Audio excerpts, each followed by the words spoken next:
et bienvenue dans ces premiers journaux de la semaine. Aujourd'hui, nous vous apportons les dernières nouvelles qui font l'actualité en République démocratique du Congo et au-delà.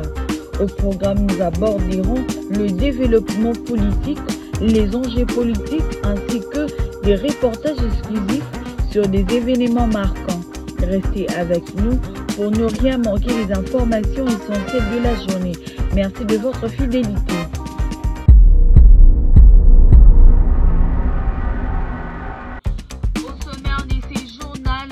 D'une cérémonie organisée à Kinshasa, le président de la République Félix-Antoine Tshisekedi a clôturé la campagne pour la candidature de la République démocratique du Congo en tant que membre non permanent du Conseil de sécurité des Nations Unies pour l'exercice 2026-2027.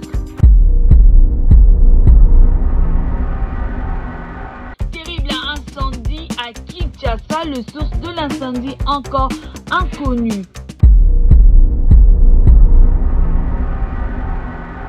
Le dossier Moutamba doit poursuivre son toilettage administratif sous la houlette de la PEM.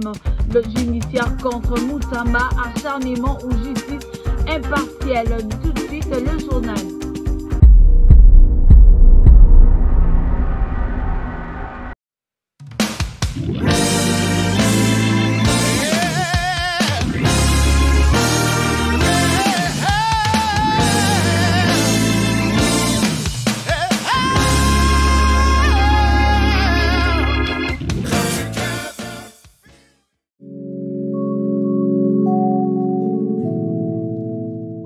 Bonjour et bienvenue dans ces premiers journaux de la semaine.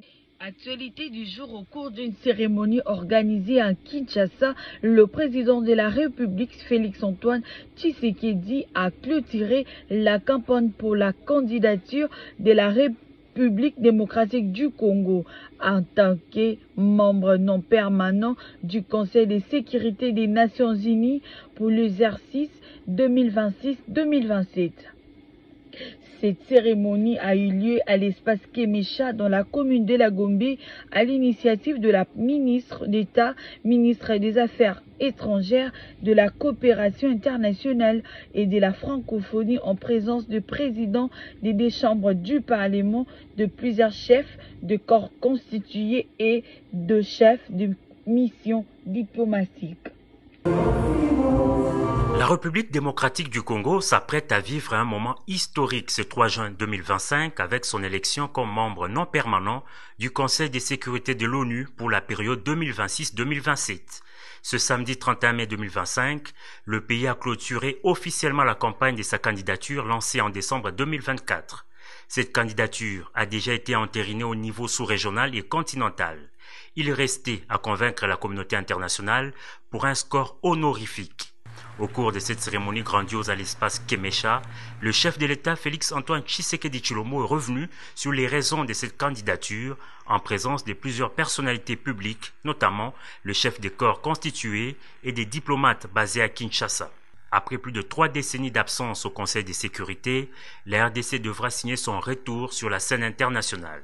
Une expérience qui n'est donc pas nouvelle pour le pays de Lumumba, comme l'a rappelé dans son allocution la ministre d'État, ministre des Affaires étrangères. L'ensemble de notre appareil diplomatique s'est mobilisé pour faire entendre la voix de la RDC, faire valoir la légitimité de notre candidature et tisser des alliances solides dans un esprit de coopération, de paix et de responsabilité. Nos représentations permanentes à New York, Addis Abeba, Genève et Bruxelles ont mené une série d'initiatives ciblées dans les enceintes régionales et internationales avec un objectif constant, démontrer que la République démocratique du Congo est prête à assumer à nouveau ce rôle au sein du Conseil de sécurité avec responsabilité, compétence et engagement. Cet important travail abattu par la RDC résumé dans un guide a été remis solennellement au président de la République. Instant de fierté et un rendez-vous avec l'histoire, le chef de l'État prenant la parole a fait remarquer que la candidature de la RDC est bien plus qu'un privilège, c'est une mission. Être candidat au Conseil de sécurité, c'est bien plus qu'un privilège, c'est une mission. Une mission pour porter la voix de l'Afrique, ses aspirations et ses solutions au cœur des débats mondiaux. Pour la République démocratique du Congo, c'est l'occasion d'affirmer notre vocation de pays pivot au carrefour des dynamiques africaines, un pont entre les peuples et les régions du continent. Ainsi, nous venons devant la communauté internationale non pas comme des solliciteurs, mais comme des partenaires porteurs de solutions. Solutions climatiques, solutions énergétiques, solutions de sécurité collective fondées sur l'expérience et la solidarité.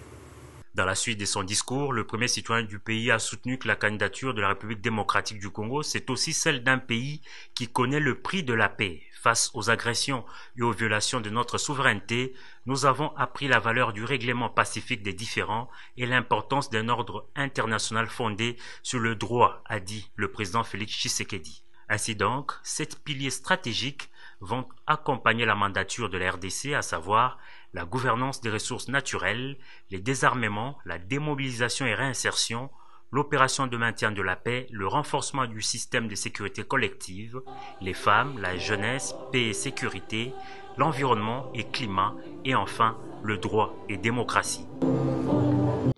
Plusieurs maisons ravagées à Beaumarchais, la suite de l'incendie est encore inconnue.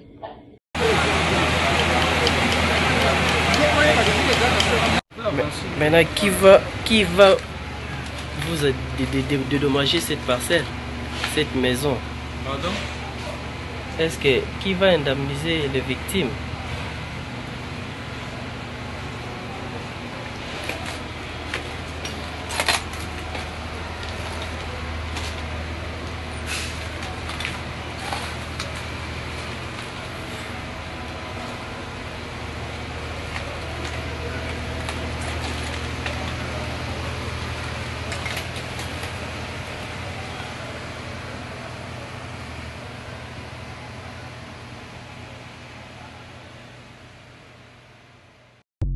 Poursuite judiciaire contre Moutamba, acharnement ou justice impartielle.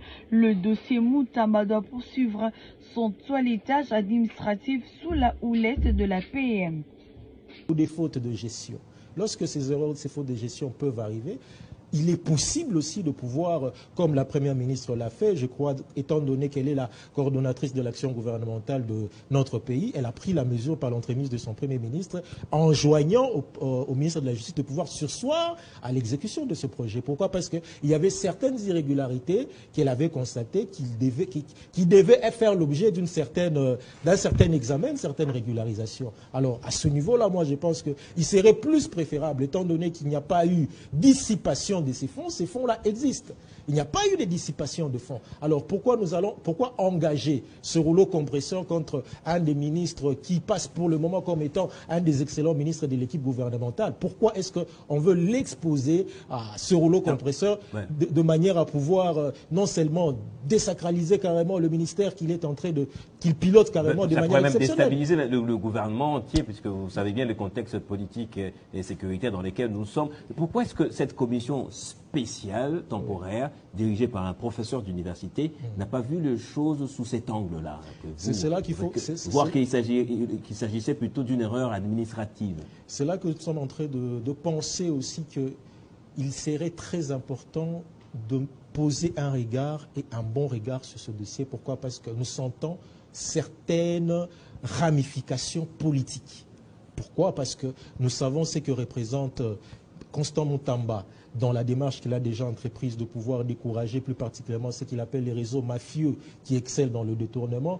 Deuxièmement, l'envergure que Constant Moutamba rêvait aujourd'hui sont des envergures qui sont pour certains de ses détracteurs électoralistes.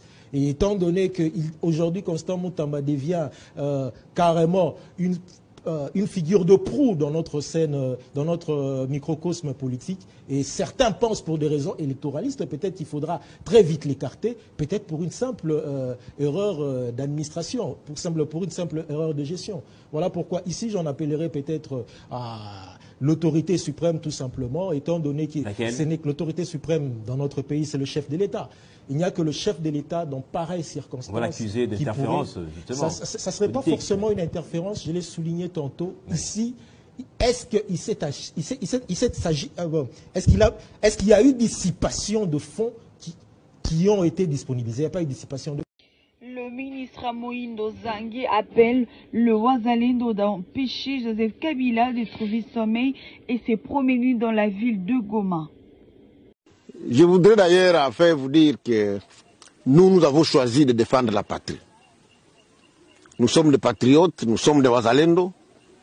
C'est grâce aux Wazalendo que Uvira n'est pas tombé, c'est grâce aux Wazalendo que le front n'est pas allé dans les Tanganyika et dans les Katanga. Malgré le fait qu'il y a certains qui essayent de saper l'image des Wazalendo, il y a certains d'entre nous qui affament les Wazalendo.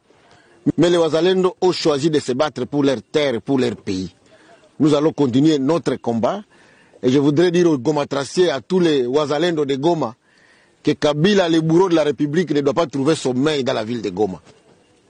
Il ne doit pas trouver sommeil. Il faut absolument l'empêcher de se promener dans cette ville, puisqu'il a un plan machiavélique. Il nous a volé 18 ans en train de faire la complicité avec les services rwandais. Il est arrivé à vendre certains des titres miniers appartenant à la RDC au Rwanda et à des officiers rwandais, qu'est-ce que dans le Kivu, comme dans les Katanga, et il veut continuer sa lutte macabre. Nous allons rester derrière Tshisekedi pour les combattre. Le discours de Kabila et de sa présence à Goma, je voudrais bien profiter de ce moment pour leur dire qu'il n'y a pas un grand témoin oculaire de ce qu'il a fait comme moi. Le 13 août 2013, j'ai été arrêté après une émission à la radio de Magloire Palouk pour avoir dit que le FRDC et le M23 avaient un seul commandant qui s'appelait Joseph Kabila. On m'a condamné à 3 ans de prison pour faux bruit. Mais je crois qu'aujourd'hui, les juges qui m'ont condamné se rendent compte que j'avais raison. C'est effectivement lui qui était déjà à cet temps-là le commandant du M23 et au même moment le commandant des FARDC. Par cette duplicité qui a duré plus de 18 ans, Kinshasa durcit le règle pour le conducteur de taxi-moto avec l'obligation du casque et gilet distinctif. Face à la persistance de certaines dérives dans le secteur des transports urbains, l'Assemblée provinciale de Kinshasa a adopté une série de recommandations visant à mieux encadrer l'activité des taxis-motos dans la capitale. Le port du casque numéroté et des gilets colorés obligatoires. Parmi les mesures phares adoptées par les élus provinciaux figure l'obligation pour le conducteur de taxi-moto de porter des casques numérotés ainsi que de gilets de couleur selon les districts de province.